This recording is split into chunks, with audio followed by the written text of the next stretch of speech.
नमस्कार। कभी सोचा है कि हमारे टीवी के सिग्नल या मौसम की जानकारी हम तक बिना रुके कैसे पहुंचती है? इसका जवाब छिपा है अंतरिक्ष के एक खुफिया सुपर हाईवे में, जिसे कहते हैं जियोसिंक्रोनस ट्रांसफर ऑर्बिट या जीटीओ। चलिए आज इसी रास्ते के रहस्य से पर्दा उठाते हैं। लेकिन पहले एक सवाल, किसी सैटेलाइट को स्पेस में ऐसे पार्क कैसे किया जाए कि वो हमेशा पृथ्वी पर एक ही जगह के ऊपर टिकी रहे? सुनने में तो ये किसी साइंस फिक्शन फिल्म जैसा लगता है ना? पर इसका जवाब है एक बहुत ही शानदार इंजीनियरिंग, जिसका नाम है जीटीओ। तो आज हम क्या क्या देखने वाले हैं? सबसे पहले हमारी मंजिल क्या है, फिर वहां पहुंचने में असल मुश्किल क्या है, इसके बाद वो कौन सा स्मार्ट रास्ता है जो हमने निकाला है, वो रास्ता काम कैसे करता है, और आखिर में ये सब हमारे लिए इतना जरूरी क्यों है। चलिए अपनी यात्रा शुरू करते हैं मंजिल से। हमारा लक्ष्य कोई ऐसी वैसी ऊंचाई नहीं है, बल्कि ये है पृथ्वी से लगभग 36,000 किलोमीटर ऊपर। इस खास जगह को कहते हैं जियोसिंक्रोनस ऑर्बिट या जीईओ। यहाँ की खासियत ये है कि इस ऑर्बिट में एक सैटेलाइट ठीक उसी रफ्तार से घूमता है जिस रफ्तार से पृथ्वी घूमती है। नतीजा, अगर हम जमीन से देखें तो वो सैटेलाइट आसमान में हमेशा एक ही जगह पर टिकी हुई दिखाई देती है। ऐसा लगता है मानो किसी ने उसे एक अदृश्य धागे से वहां टांग दिया हो। और ये ऊंचाई एकदम सटीक है, 35,786 किलोमीटर। जरा इस दूरी का अंदाजा लगाइए, ये पृथ्वी के डायमीटर से भी लगभग 3 गुना ज्यादा है। इतनी ऊंचाई तक किसी चीज को पहुंचाना, यही तो असली चुनौती है। तो सवाल ये है कि हम वहां तक पहुंचते कैसे हैं? और यहाँ पर असली चुनौती सिर्फ ताकत की नहीं, बल्कि एफिशिएंसी की है, यानी कि फ्यूल बचाने की। इसे ऐसे समझते हैं, देखिए, एक तरफ है लो अर्थ ऑर्बिट या लियो, जो बस कुछ 100 किलोमीटर ऊपर है, और दूसरी तरफ है हमारा जियो, जो है करीब 36,000 किलोमीटर दूर। ये जो इतना बड़ा फासला है ना, ये जरूरी एनर्जी की लागत को कई गुना बढ़ा देता है। मतलब सीधे जियो तक रॉकेट भेजना बहुत ही ज्यादा महंगा और लगभग नामुमकिन जैसा है। और यहीं पर स्पेस ट्रैवल का एक सुनहरा नियम सामने आता है। सबसे अच्छा रास्ता वो नहीं जो सबसे सीधा हो, बल्कि वो है जिसमें सबसे कम एनर्जी लगे। रॉकेट साइंस में फ्यूल की हर एक बूंद कीमती होती है। तो फिर इसका हल क्या है?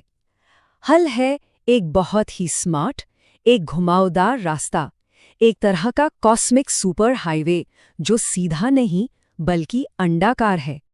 इसी रास्ते को कहते हैं जियोसिंक्रोनस ट्रांसफर ऑर्बिट यानी जीटीओ।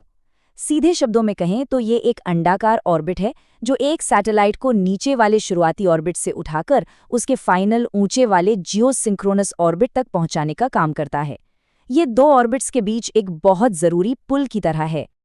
आप इसे एक ऑर्बिटल गुलेल की तरह सोच सकते हैं। ये सिर्फ रॉकेट की ताकत से धक्का देने के बजाय ग्रेविटी और मोमेंटम का स्मार्ट तरीके से इस्तेमाल करता है, ताकि ढेर सारा फ्यूल बचाया जा सके। ये फिजिक्स के नियमों को अपने फायदे के लिए इस्तेमाल करने की कला है। तो चलिए अब इस पूरी प्रक्रिया को स्टेप बाय स्टेप समझते हैं। ये सब कुछ टिका है दो बहुत ही जरूरी इंजन्स बर्न्स पर। पहला जरूरी पॉइंट है पेरिजी। ये किसी भी ऑर्बिट का वो हिस्सा है जहां सैटेलाइट पृथ्वी के सबसे करीब होता है। जीटीओ की यात्रा यहीं से, इसी स्टार्टिंग पॉइंट से शुरू होती है। और दूसरा जरूरी पॉइंट है एपोजी। ये ऑर्बिट का वो हिस्सा है जहां सैटेलाइट पृथ्वी से सबसे दूर होता है। जीटीओ के लिए एपोजी की ऊंचाई को ठीक जियो की ऊंचाई यानी 35,786 किलोमीटर पर सेट किया जाता है। यही हमारा एग्जिट रैंप है। तो होता क्या है? 3 स्टेप्स में ये पूरा काम होता है। पहला बर्न, पेरिजी पर पहुंचते ही रॉकेट का इंजन एक जोरदार बर्स्ट देता है और सैटेलाइट को उस अंडाकार जीटीओ में ढकेल देता है। फिर दूसरा स्टेप, कोस्टिंग। सैटेलाइट बिना इंजन चलाए घंटों तक इस रास्ते पर ऊपर की ओर चढ़ता जाता है, जब तक कि वो अपने सबसे ऊंचे पॉइंट यानी एपोजी तक नहीं पहुंच जाता।